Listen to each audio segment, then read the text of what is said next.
So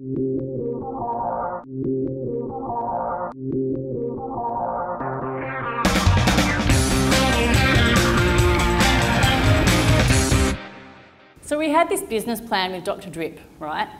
And we've always had a business plan from day one when we started Dr. Drip. We always had a business plan. And when we first started, we had a 5-year business plan and we did it in 3 years.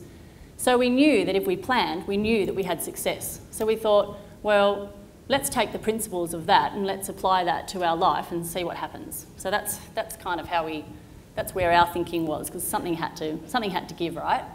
So how do you develop a life plan? We'll tell you how we do it, because this is what's worked for us. I'd just like to point out, guys, I've never ever been a smoker. I like my sports and my fitness, but for some reason, I love a glass of wine and a Cuban cigar. And his Uggies. I might look like a wanker, and I am,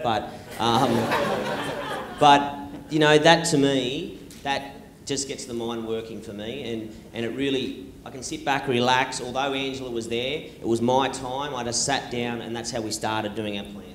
So the first part about building a life plan or thinking about your life plan is solitude. You need to be by yourself. This is about you.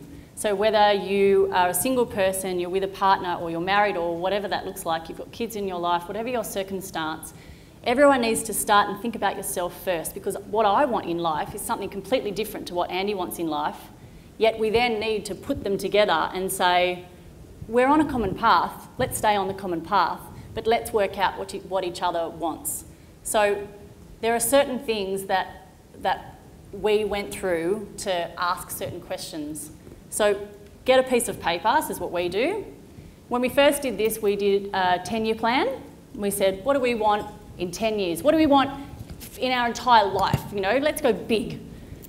It's everything you want to have, everything you want to do, and everything you want to be. So I'll explain that. You write down, and it's here on the board, we wrote down everything we want to have. Yeah, it's materialistic. Andy wants certain types of cars. You want a big boat, you know. Yeah, I mean, I like to always look at shooting for the stars, and if you hit the moon, it's not a bad place. Some people say, oh, make sure that you don't go over the top, but I do.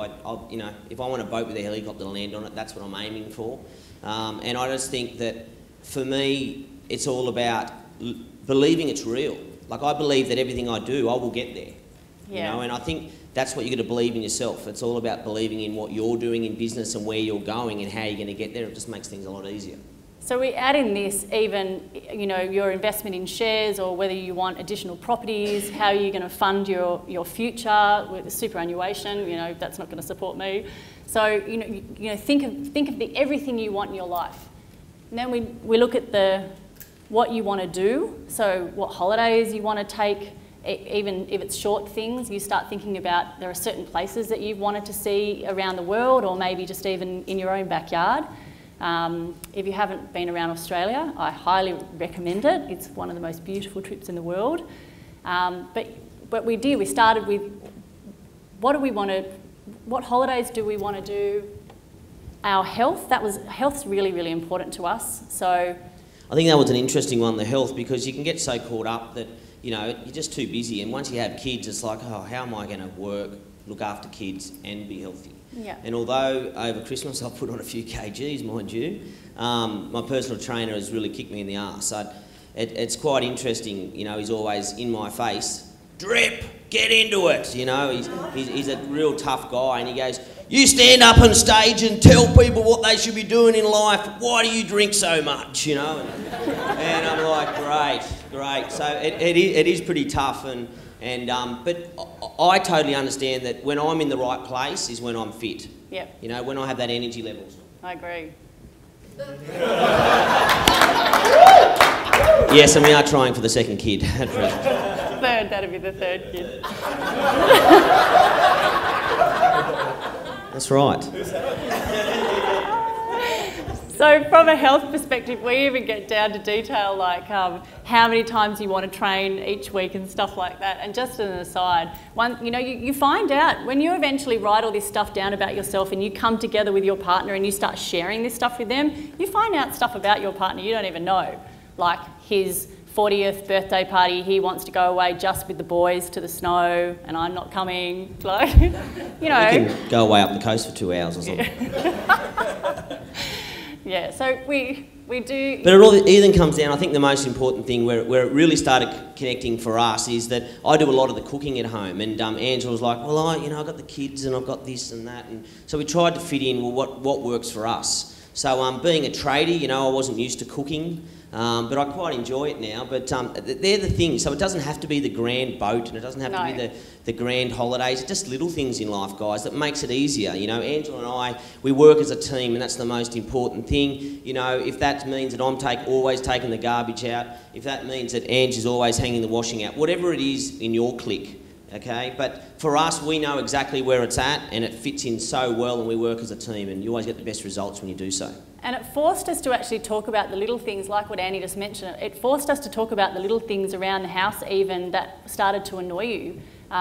To Annie's point, I don't like necessarily cooking. I'll do it if I have to, but if someone else can do it while I'm doing other things, that's what I would rather. And it helped open up that line of communication to even talk about some of the smallest things in life that annoy you, that you wanted to change, which helped us then, open up those lines of communication for him to say, well, I'll do that and I'll do this, and so that's how it works. And listen, we all have faults as well, so we talked about that as well, where there's different things and how that's going to work in the relationship. So it's just open communication, I suppose. I mean, see so many of my friends where they're bitching behind their wives' back. I hate it. Yeah. Just talk to you, so for me, it's all about communication. Relationship is communication.